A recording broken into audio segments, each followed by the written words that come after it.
Nasa linya ng telepono si Director 4 Oil Industry Management Bureau ng Department of Energy, Serino Abad. Good morning po, Director Abad.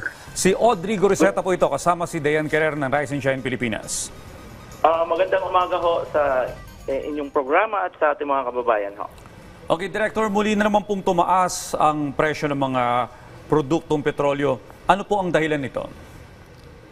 Well, ang masasabi ho natin, itong pagtaas, I'm not 100% sure, pero sa man nababasa natin, mukhang temporary ang effect nito sa pagtaas ng price towards the end of the year. Ito'y napakalaki ho ang reason dito ay yung pagkakaroon ho ng interest cut ng US Federal Reserve. Meron ho kasing threat magkasunod na dalawang malakas na bagyo dun sa US Gulf of Mexico, no? So, major producer ho ng oil ang areas na yan at mukhang meron hong mga disturbance nung nakaraang week at ngayon naman ay may papalapit na another hurricane, no? So, fundamentally, towards the end of the year, ang mga forecast mahina ho ang demand, medyo okay ho ang ating supply. So, meron lang ho offset na probably for the of weeks, baka maka-experience ho ulit tayo ng mga rollback. Okay, ulitin ko lamang po, no, Director. Ang binanggit mo kanina, temporary. So, asahan po natin hindi naman ganun kalaki yung pagtaas sa presyo ng mga produktong petrolyo. Yes. So, ito ho ay, pwede ho masundan ngayong week at masundan next week. Pero kung trend ho ang pag-uusapan, ang kadamihan po ng reason ay towards a bearish outlook ho ang ibig sabihin. Meaning, pahina ang demand, maganda ho ang supply. So, most likely, kung hindi man ho bumaba, sigurado naman tayo hindi ho tataas. Yun ho ang medyo magandang outlook. Ang sabi ho ng iba, nasa $77 per barrel na ho tayo ngayon. Pwede hong bumaba, medyo mahirap lang ho. Doon sa mga forecast, mahirap lang ho bumaba up to below 70, no? Yung nasa 60 na. Yung dati na nating nararanasan nung mga nakaraang ilang taon na nasa 60. Medyo yun lang ho ang hindi comfortable ang mga forecast, no. Pero but at the 70 territory mukhang andyan ho tayo ngayon at patuloy ho itong mararanasan hanggang end of the year. Alright, Director. Ito po, para po sa kalinawan ng ating mga consumer, ng ating mga kababayan, bakit nga po ba halos every week ay nagbabago yung presyo ng mga produktong petrolyo? Hindi ba every 3 months bumibili ng langis ang mga oil companies? So dapat 3 months bago magkaroon ng price adjustment. Ano pong paliwanag dito, sir? Well, ito ho, nagkaroon lang ho ito ng sistema kasi nung dineregulate tayo, in fact, nang dineregulate tayo, oil companies may implement anytime na gusto nila mag-implement ng price. Kasi diskarte na nila yun. Yun ang sinabi ng deregulated regime. Walang price control, including price schedule. Wala na ho yan. Kaya lang, ito hong naging usapin ito, nagkaroon ito ng evolution. Panahon pa ho ito ni Secretary Reyes, na dati nga ang inisinet ay every month to put order dun lang sa price. So, pero ang agreement is yung computation ho, daily ho yun ang pumapasok. Hindi ho nawala yung effect ng daily changes sa price.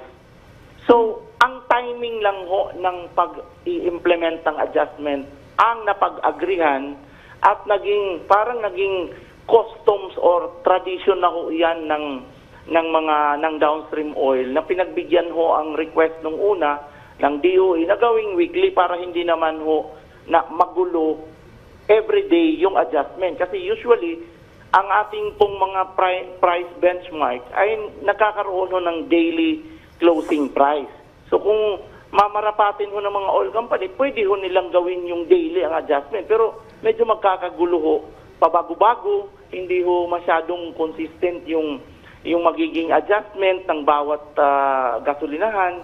So ang ginawa na lang ho ng mga oil company, o sige, agree ho every week, pero ang computation ho dyan, daily ho ang pumapasok sa computation na yan.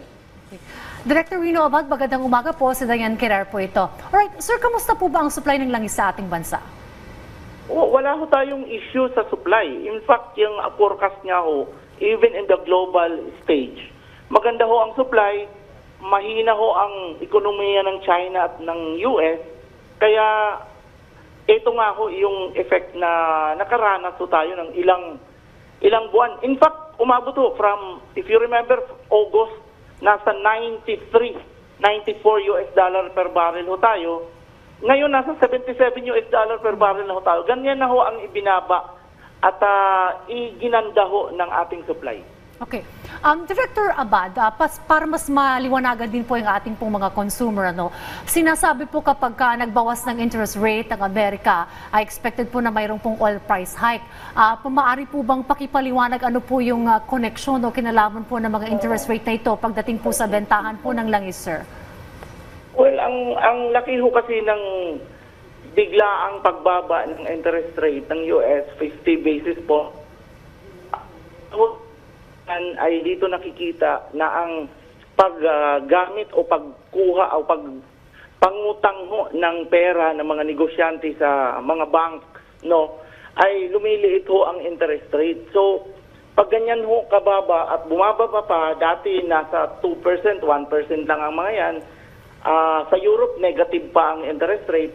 Ibig sabihin, pag ikaw gusto magnegosyo, ang ganda ho mangutang, ang liit ng interest rate eh. Kaya ang ganyang sitwasyon, marami hong negosyante ang gumagalaw sa negosyo dahil mababa ang interest rate.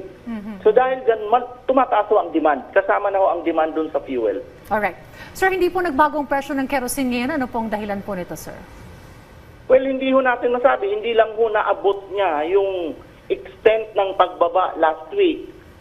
Kumpara sa nakaraang pang week, kasi ang kinukumpara ho natin ay yung past 2 weeks, average of the past 2 weeks, at doon binabangga kung ano magiging effect this week. So, hindi lang ho naabot yung pagtaas nung malakihang pagbaba na nagawa nung nakaraang panglinggo. Yan lang ho ang paliwanag dyan. Pero trend-wise, tumaas ho last week yung price from Monday to Friday. Hindi lang ho niya nakayanang i-offset yung mga nakaraang pagbaba naman nung nakaraang pang week. So, hindi ho nakayanan na magkaroon ng increase this week. Alright. Attorney, yun naman pong presyo po ng LPG. Kamusta po? May pagbabadya po ba na pagtaas o pagbaba sa presyo? Well, historically, ito na ho yung period, na papasok na yung mga Northern Hemisphere winter period, From October, stocking period na ho yan. November, December, diretso ho yan ng March or April next year. So ito ho inaasahan natin na tumataas na ho ang demand, kasabay ho niyan ang pagtaas ng price. Pero naobserbahan ho natin dahil mula July, napakaliit ho ang mga increases, hindi umaabot ng, it's averaging around 50 centavo per kilogram. So ang suspetsa ko ngayon dahil nga sa effect ng pagbaba ng crude oil price from 94 US dollar per barrel nung nakaraang 2 to 3 months, nasa 77 na ho tayo. Sumabay ho siguro yung offset na yan doon sa effect sa LPG price na instead na malakihan yung increases every month pagpapasok na ang winter period, hindi ho tayo makaka-experience ng ganong kalalaki. Ang naalala ko lang, mga ilang taon na umaabot tayo minsan sa October ng adjustment na 7 pesos per kilogram. Pero for the past 3 months, ang nakikita natin is 50 centavo lang per kilogram ang average ng mga increases. So, most likely, i-increase ho hanggang towards the winter period. Pero, ang maganda hong balita, parang highly unlikely naman bigla lang tayong tumaas ng 7 pesos per kilogram next month. Siguro before we let you go, Attorney Rino Abad, siguro po yung ilan po nating mga motorista, medyo aaray po dito sa 1 peso and 10 centavos sa dagdag presyo sa kada litro po ng gasolina. Ano na lang po yung mensahe niyo po sa kanila, sir? Ito naman ho ay tumataas pero hindi pa ho niya na nabawi yung mga pagbaba. Yung ating pong Dubai crude oil ngayon ay umaabot na lang ho ng nandiyan na lang ho tayo sa 77. Magandang balita na ho ito from way back 2 months, 3 months ago na nasa 94, 93 tayo. Inaasahan pa ho sa mga forecast na mukhang maganda ho ang trend ng price pag hindi ho bumaba pa yan or ma-maintain na lang at that level towards the end of the year. So, may mga offset hong nangyayari na weeks na may mga cases na ganito na offsetting ang mga factors, no? Gaya ng pagbawas ng interest rate. Inaasahan na ho natin yan kasi volatile ho ang price, but the for longer perspective nung ating trend ngayon, mukhang maganda ho ang ating sitwasyon papuntang year-end. Walang tatot, maraming salamat po sa inyong oras. Dito po sa Rise and Shine Pilipinas, Attorney Rino Abad, Director for Oil Industry Management Bureau ng Department of Energy. Sir, marami pong salamat.